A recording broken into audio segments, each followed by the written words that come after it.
Chairman PTI barrister Gohar ने एक बार फिर दावा किया है कि उन्हें स्पीकर ऑफिस से कोई कॉल या दावतनामा मौसूल नहीं हुआ।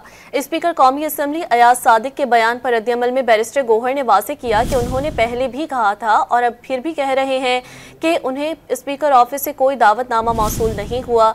स्पीकर कौमी असम्बली ने उन्हें किसी इवेंट की दावत नहीं दी, ना ही स्पीकर के स्टाफ ने उन्हें कोई कॉल की। बैरिस्टर गोहर ने वाज़ेह किया कि स्पीकर कौमी असम्बली अयाज सादिक उनके लिए निहायत काबिल एहतराम है, वो उनकी इज्जत करते हैं, इसलिए क्रॉस टॉक डिस्कशन नहीं करना चाहते, वो इस मामले को यही खत्म करते हैं।